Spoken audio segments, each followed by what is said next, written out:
Get the popcorn, Canada. The next few months are set to be very exciting times. You all know about the China election interference story, so I won't burden you with going through and summarizing all of what we now know before getting into the latest and most important details. On Friday, Global News broke this story wide open and are now dropping names of current MPs, yes, sitting Liberal MPs and other Liberal operatives allegedly involved in Chinese Communist election meddling operations. And in response to that reporting, Justin Trudeau is now accusing anyone who believes in that reporting of stoking anti-Asian racism. Desperate times call for desperate measures, I guess, but I think it's pretty clear that things are not looking so good in the Liberal camp these days. Drop a like on the video, help us out by subscribing to the True North YouTube channel, and the comment question for the episode is this: is the Chinese election interference story the biggest political scandal in Canadian history? Let me know, and let's get into it. Well, the China story gets better and better as the weeks go by, doesn't it? Take a look at this Global News broadcast from Friday afternoon. They are now dropping names of sitting MPs allegedly involved with the Chinese Communist Party. This is getting totally wild. Watch this. Sources say Han Dong had help from the Chinese consulate in Toronto to become the 2019 Liberal candidate in the riding.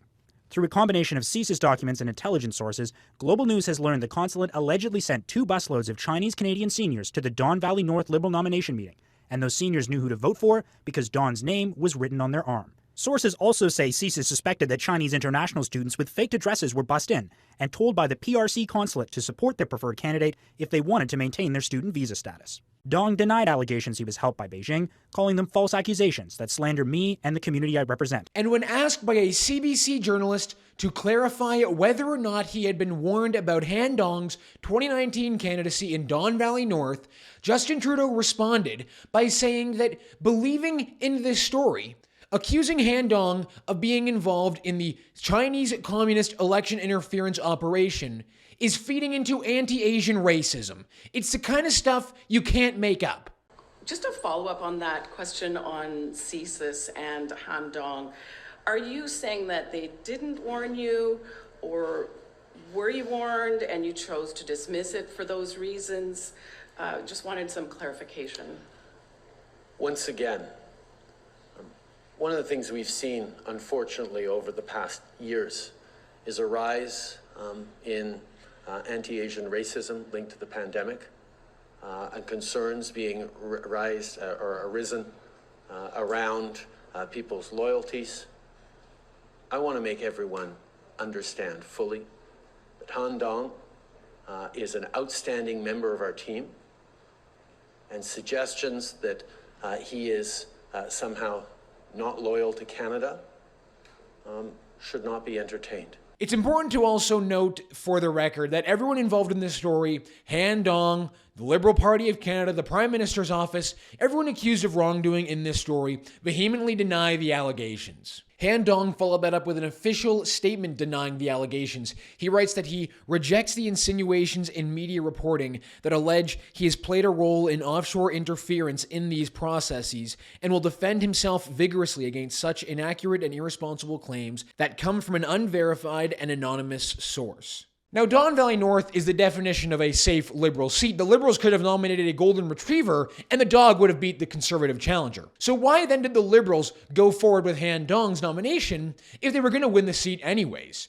You know, they could have probably picked someone who wasn't a target of CSIS, wasn't allegedly an asset of the Chinese Communist Party. But nonetheless, according to this reporting, the Liberals went forward with it, despite being told by CSIS that they should not. That's interesting. CSIS telling Justin Trudeau to do one thing, and Justin Trudeau doing the opposite? Where have we heard that before? Conveniently for the feds, this reporting by Global News was dropped on Friday afternoon, the one time in the weekly news cycle where you play stories that you want to bury for next week. But something tells me this story isn't going anywhere. In fact, as the comment question alludes to, this might be one of the biggest scandals that this government has to deal with. And let's be honest, there's no way that the feds don't feel the pressure now. On Friday, Justin Trudeau was asked if he would establish a public inquiry into election interference by the Chinese state. Given all that we know now and the seriousness of this issue, this was how Justin Trudeau responded to that question.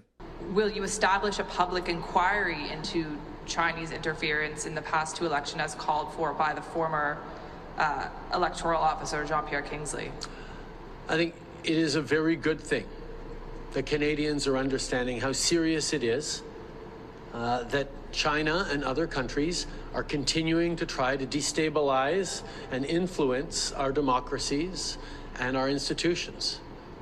That's why we have continually given new resources and new tools, including a panel and a task force that we set up way back in 2019 to ensure that our election integrity held, that our national security experts are able to do the work that Canadians expect them to do.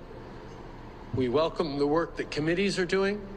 We'll continue to work to give all the tools necessary to our national security agencies so that Canadians can continue to be confident that we are taking this as seriously as it must be. And I say again, we are taking this extremely seriously and always have. Completely avoids answering the question, rules out calling a public inquiry so Canadians can have confidence in our democracy, have confidence in our elections.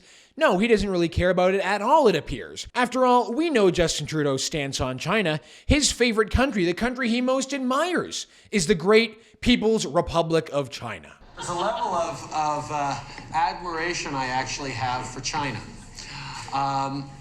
Because their basic dictatorship is allowing them to actually turn their economy around on a dime and say, we need to go green as fast as we need to start investing in solar. I mean, there is a flexibility that I know Stephen Harper must dream about. And from previous reporting on this story, we know that the Chinese government specifically wanted to have a liberal minority government in power. They specifically wanted Justin Trudeau to be the Prime Minister of Canada. Justin Trudeau was China's guy, and China got their win. So you can understand, if you were purely self-centered and focused on doing anything to maintain power, you would want nothing to do with this China election story. But for the rest of us, for all of Canada, we're looking at this and saying, what the heck is going on here? And so is the Toronto Star. Take a look at this reporting from Justin Trudeau's loyal stenographers, who it appears have maybe started to turn on the man that pays their salary. This is an opinion column from Andrew Phillips written in the Toronto Star. Justin Trudeau is digging a deeper hole for himself on Chinese meddling in elections. And in response to Robert Fife's request for comment from the Globe and Mail, Gerald Butts, Justin Trudeau's former principal secretary, called on the government to establish a nonpartisan inquiry into election interference. And despite all the pressure from Gerald Butts, from the Toronto Star, from the CBC, the Globe and Mail, really these are his own teammates. These are his own players.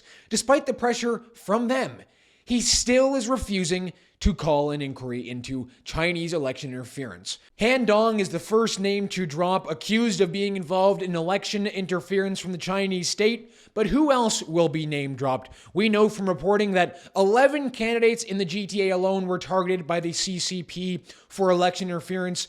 There are probably many more across the country, and that means more names, more juicy headlines, and more good stories. That's going to do it for us today on the show. Thank you so much for watching. My name is Harrison Faulkner, and this is Ratio.